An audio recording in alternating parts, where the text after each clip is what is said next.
მოგესალმებით. ესეთი სიტუაცია, ესე იგი, აფხაზეთში, სოხუმში მოკლეს დეპუტატი ხარაზია, სპირიკით ხარაზია მოკლა ერთი დეპუტატი შემთხვევით შემოაკვდაო ესაო და სხვა შესრულა. ანუ იქ ოპოზიციის ერთ ლიდერს კვარტშია მე მგონი გვარად. ხო და ახლა ეს ძალიან გასაკვირი ამბავია. ჩვენ ახლა წინა კვირაში მე მეუღლესთან მქონდა ეგეთი ლაპარაკი, რომ მეთქი აი ჩვენ ერთმანეთს ხოცავთ ქართველები, ურტყამთ, რა ვიცი, მე ვასახიჩრებ და ამ დროს აგერ აფხაზები ხო ხედავ მეთქი როგორ ერთმანეთს უფრთხილდებიან და ისა და ამდენი ხანია არც ერთმანეთი არ მოუკლეათ, ხელს არ კიდებენ. ხო და აი არ იყო გასული ერთი კვირაც და ესეთი რაღაცა მოხდა. ანუ ყველგან ასეთი ბარდაკია, ესე იგი, იქაც იგივე სიტუაცია იქ მაშინ ცხინვალში რაღაცა დეპუტატი, კი არა, ქალბატონი ცემა დეპუტატმა და მოკლედ მიდის ეს ცემა ტყეპები და ჩხუბი ყველგან და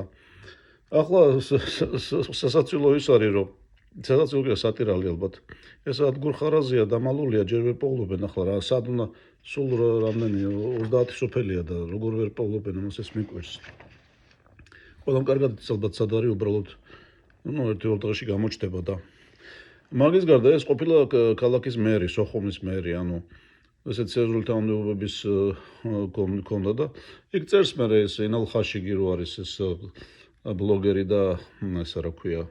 ცნობილი სახე აფხაზეთში. ის წერს რომ აი ესეთ ხალხს რო ტოვებთო თანამდებობებზე და რო ვირჩევთო,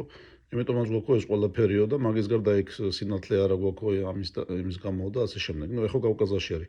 ახლა ეს ყველაფერი მე ისევ მგონია რომ ის ალბათ იმართება ისევ ჩრდილოეთიდან და ისევ რაღაც გარკვეული მიზნებია იქ შეიძლება რაღაც საქართველოს მიმართ რაღაცა დათმობების მიზნით ან რაღაცა ალბათ არ ვიცი, მაგრამ ესეთი უჩანს, მაგრამ ახლა უყურეთ იგივე საკითხზე ადრე ბატონი თენგიზ აბლუტია არის ასეთი ბლოგერი და კორესპონდენტი წერდა ხოლმე რომ აი აფხაზები ებრძვიანო თავისი დამოუკიდებლობისთვის არ თმობენო არაფერსო თვითონ რუსეთსაც კი ებრძვიანო თუმცა იცი ანუ რომ არავითარი შანსი არ აქვს მაგრამ მაინც ებრძვიანო და ასე ახლა რაღაცა მე მგონია რომ რუსეთთან ბრძოლა დიდად არც არის მან და არც გამოვა იმიტომ რომ ახლა ისე არავინ სულელი არ არის და ყველას კარგად ესმის აფხაზეთშიც მათ შორის რომ რუსეთი წინამდე ვერ წავლენ ესენი და აი მე ასეთი რამე მახსენდება მე პასპორტს რო ვიღებდი ეს რომელი წელი იყო აი ბიჭვინთაში ხო გაგრაში იქ პასპორტის მაგიდაზე იქ ერთი ქალბატონი იყო ახლა გვარი არ მახსოვს მე აფხაზი იყო და რაღაც ეგეთი ლაპარაკი ჩამიტარო რომ ჩვენაო აქ რაღაცას რაღაცა მე მგონი თავაზობდა რომ აფხაზად ხო არ გინდაო ჩაწერდა პირდაპირ არ ვთქვია მაგრამ რაღაც ასეთი და საერთოდ აქ ხო ხედავო რა ხდებაო არც ჩვენ აფხაზები და არც ქართველები არაფერს არ წყვეტენ აქაო ყველაფერი მაინც რუსულ ენაზეაო და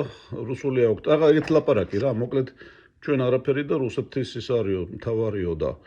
მე მაშინ ახლა რა ვიყავი მე 10 კლასელი ხო საერთოდ ვერც გავიგე რაზე იყო იქ ლაპარაკი და აი ასეთი აზრებიც არსებობდა ხედავთ და ეს იყო იქ არ ვიცი მე რა აგიტაციას უნდა იმ ქალბატონს შეიძლება მე რაღაც გააგზავნებდა რაღაც ლაპარაკს თუ რაღაცას მე უპასუხებდი ისეთს მაგრამ ნუ ახლა მე ვერც გავიგე და არც მაინტერესებდა ეგ ლაპარაკი და მეთქი არ ვიცი ავიღე ჩემი პასპორტი სამენოვანი და მოვაწერე ხელი ქართულ ენაზე ქართულად და ეგრე წამოვედი რა იქ მოკლედ ხო და აი ესეთი ვითარება ძალიან არეულობაა ყველგან აფხაზეთშიც არეულობაა ჩვენთან ძალიან ცუდი სიტუაციაა და ამას ყველაფერს ბოლო არ უჩანს და რა ვიცი როდის მოიღება ბოლო ვნახოთ